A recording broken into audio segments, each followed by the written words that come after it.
Ya, silakan untuk penyaji pertama boleh dibacakan oleh Haidar dan nanti waktunya total presentasi itu hanya 10 menit, jadi kalian bisa utamakan yang paling penting ya. Oke, Haidar, silakan mulai.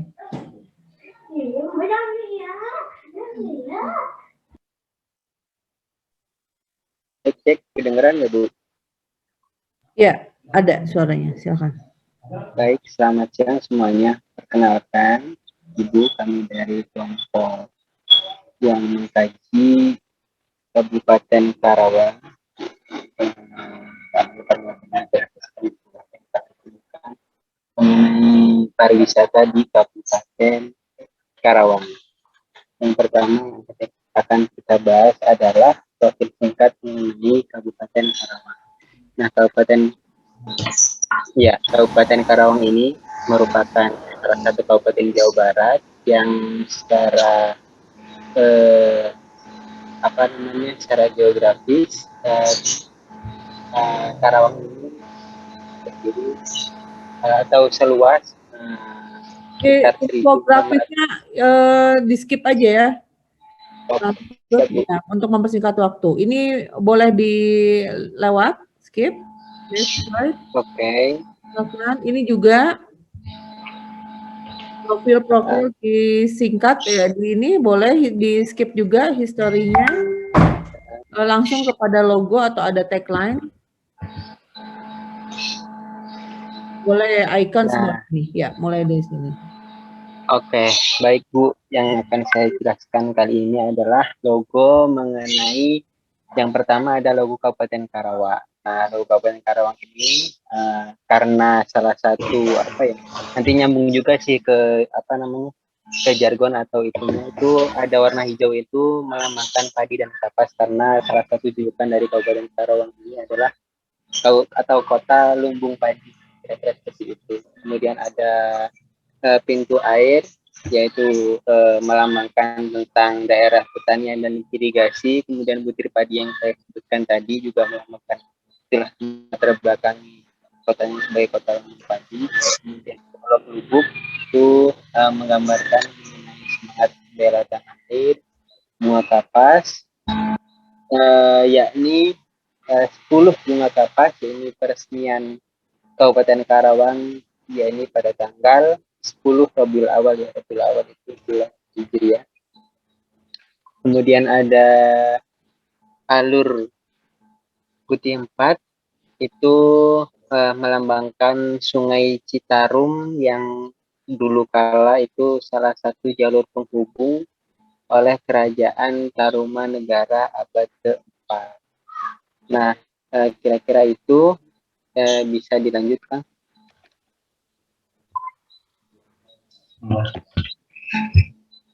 Macet sebenarnya. Ya, lanjut next. Slide-nya maksudnya.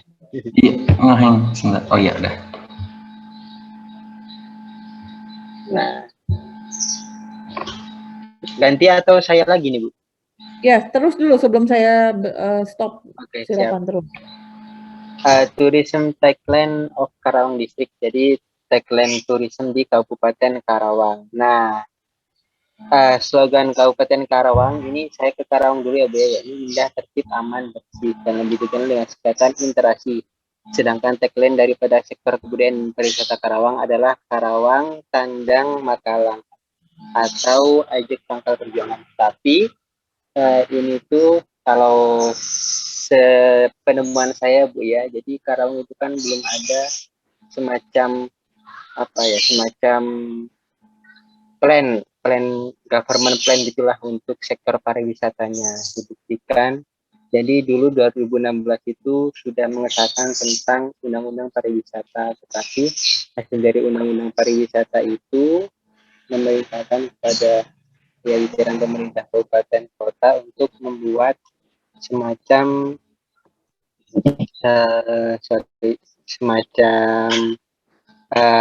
rencana induk pembangunan kepariwisataan daerah atau RIPAD. Tapi sampai sekarang pemerintah Kabupaten Kota Karawang itu belum membuat hal itu, dan ini juga berdampak pada pembangunan pariwisataan di Kabupaten Karawang. Seperti itu. Jadi slogannya ini ada tetapi tidak secara menyeluruh gitu, benar-benar digemborkan oleh pemerintah Kabupaten Karawang. Begitu. Lanjutkan. Nah, sosial media di Kabupaten Karawang. Nah, banyak yang kami temukan itu jadi hanya oleh yang masyarakat aja. Kalau dari segi pemerintahnya itu sangat kurang. Nah, diantaranya ada visit Karawang _ID, kemudian ada visit KRW, ada visit _Kalijati_Karawang, ada Pekraf Kabupaten Karawang, dan lain sebagainya. Lanjut. Nah, untuk sosial media lebih lengkapnya nanti di makalahnya. Kemudian brand identity di Kabupaten Karawang. Nah, boleh dilanjut oleh Rama. Ada Rama? Ya, jelas.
Ini nggak ada gambarnya ya, yang kamu sebutkan? Masih di sini slide-nya atau ada next slide?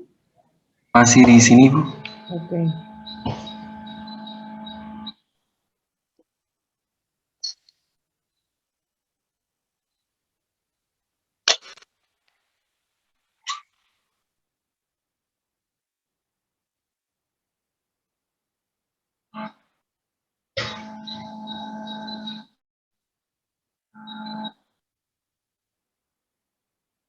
Udah, oke, tidak usah semua disebutkan ya.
Oke, yang gitu nggak usah disebutkan ya. Silakan next.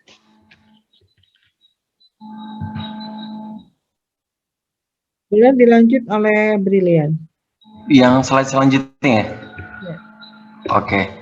Jadi sustainable tourism di Kabupaten Karawang atau Karawang Distrik itu sendiri apa sih artinya? Jadi sustainable tourism itu sendiri adalah merupakan pariwisata yang berkelanjutan, dalam artian dia itu berkesinambungan dengan alam, berkesinambungan dengan masyarakat, budaya maupun sosialnya. Nah, salah satu contoh lokasi wisata yang sudah mengadopsi sustainable tourism itu adalah kawasan objek wisata Situ Pule kalau dari Kabupaten Karawang itu sendiri. Nah, dia itu sudah memperhatikan dampaknya terhadap lingkungan sekitar seperti pembuangan limbahnya, kemudian bagaimana berkoordinasi dengan masyarakatnya dan segala macamnya. Nah, dan kemudian juga dia sudah berintegrasi dengan masyarakat lokal dengan turis atau wisatawan yang datang ke desa Situ Pule itu sendiri. Nah, apa sih buktinya? Buktinya itu tuh ada yang namanya nilai PCC atau Physical Carrying Capacity untuk kegiatan wisata di Situ Pule yang sudah menunjukkan kisaran angka sebesar 54.759 orang per harinya. Nah, nilai management capacity atau MC-nya itu sebesar 35%. Kemudian ada nilai effective carrying capacity sebesar 19.165 orang per hari. Ketersediaan sarana dan prasarana di objek Situ Pule juga sudah cukup memadai, dan juga tingkat aksesibilitas atau tingkat transportasi bagaimana wisata itu bisa dijangkau oleh wisatawan itu tuh sudah cukup memadai standar yang ada. Dan juga kalau dikategorikan bahwa Situ Pule ini tuh berklasifikasi sedang. Jadi dia itu belum begitu sophisticated atau maju, tidak juga retarded atau enggak ketertinggalan banget gitu. Kemudian hambatan pelaksanaan pariwisata di Kabupaten Karawang. Apa sih hambatan yang ada di Kabupaten Karawang, terutama di sektor pariwisata? Pertama itu ada prasarana. Belum semua prasarana yang ada di Kabupaten Karawang itu di tempat-tempat wisatanya itu tuh memadai, seperti belum adanya hotel di berbagai tempatnya, belum juga ada yang namanya hostel atau mungkin villa melati seperti itu dan lain sebagainya. Kemudian juga yang kedua, aksesibilitas menuju kawasan wisatanya itu masih belum aksesibel. Kayak contohnya kita melihat ada situs Batu Jaya dan juga situs Cibuaya. Itu tuh di Kabupaten Karawang itu tuh terletaknya itu benar-benar di tengah-tengah sawah dan di tengah-tengah hutan. Dan itu tuh belum sama Disbudparnya itu tuh belum dibuat akomodasi aksesibilitas yang luas ataupun yang aksesibel bagi wisatawan yang ingin datang ke situ. Malah justru wisatawan yang ingin datang ke situs-situs itu tuh harus menaiki ojek ataupun sempat juga harus melakukan jalan kaki karena yaitu aksesibilitasnya belum sepenuhnya memadai. Kemudian ketersediaan angkutan umum untuk menuju ke kawasan wisata. Memang angkutan umum itu di kawasan Kabupaten Karawang sendiri itu sudah banyak, tetapi kembali lagi pada poin-poin destinasi wisatanya itu tuh yang memang letaknya itu jauh dan juga berada di tengah-tengah tempat yang tidak begitu diaksesibel gitu. Jadi mungkin ketersediaan angkutan umum sudah cukup membantu, cuman masih harus melakukan sedikit energi ekstra bagi para wisatawan yang ingin menuju ke destinasi di Kabupaten Karawang. Kemudian payung hukum retribusi atau pungutan masuk kawasan wisata. Wisata di Indonesia tuh sebenarnya banyak banget, tetapi next waktunya terbatas. Selanjutnya terakhir ya, sarana. Iya, harga tiketnya yang mahal sekali. Kemudian yang terakhir ada sarana pengembangan pariwisata Kabupaten Karawang. Nah, Pertama, apa sih yang harus dilakukan dari Disputbar Karawang untuk meningkatkan pariwisatanya? Pertama adalah mengadakan pelatihan keterampilan atau pengelolaan bisnis pariwisata, baik kepada orang-orang yang melakukan bisnisnya maupun kepada masyarakat menengah ke bawahnya.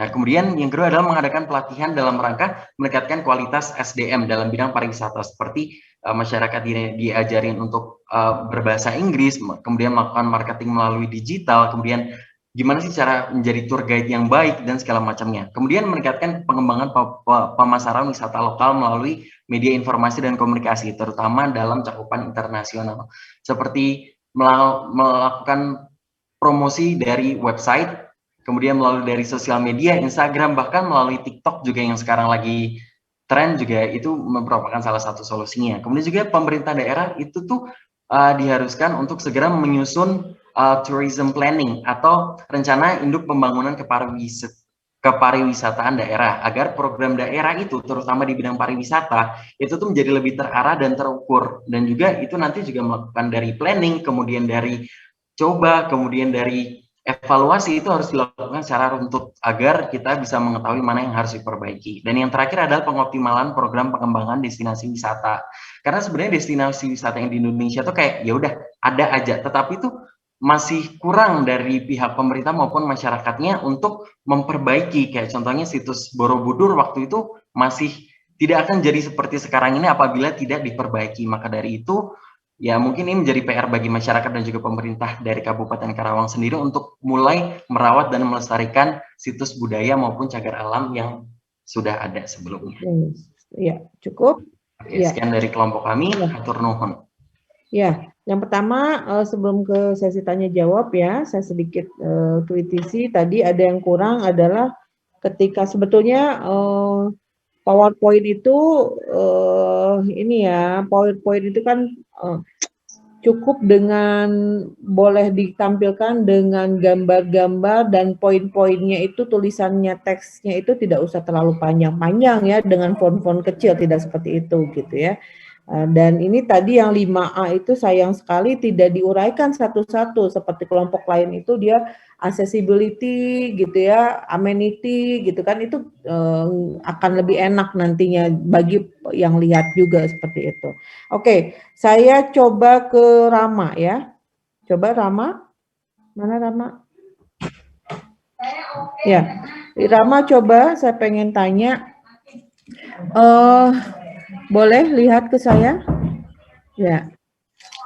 Rama, bagaimana menurut kamu, ini kan Karawang disebutkan katanya tadi adalah kota industri ya. Apakah si Karawang ini bisa dijadikan misalnya ada keinginan untuk menjadi kota pariwisata, apakah memungkinkan atau tidak dengan potensi yang Karawang miliki, atau menurut kamu misalnya kayaknya bukan ke sana deh, apa namanya, potensinya kota Karawang, jadi nggak usah juga untuk pengen menjadi kota pariwisata. Gimana? Ini adalah pendapat, silakan.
Cukup ya, Rama ya, cukup. Oke, Haidar, satu lagi nih. Haidar, mana Haidar? Iya, Bu. Oke, coba sebutkan secara singkat 2 poin saja tujuan dari sustainable tourism ini. Oke. Yang di Purwakarta, yang di Karawang, Ibu. Tidak usah yang di Karawang. Haidar, mana ini kok jadi hilang? Iya, Bu. Halo. Iya. Kalau menurut saya sendiri, tujuan sustainable yang pasti keberlanjutan dalam artian pariwisata itu yang pertama ada bahwa kebermanfaatan bagi masyarakat sekitar itu. Yang pertama, yang kedua, pariwisata itu menjadi salah satu tumpuan pengembangan masyarakat di sekitarnya, gitu Ibu. Ya, oke. Ya, cukup ya untuk kelompok ini. Silakan untuk meninggalkan room ini. Ya. Oke. Baik Bu, terima kasih banyak. Assalamualaikum. Ya. Terima kasih Bu.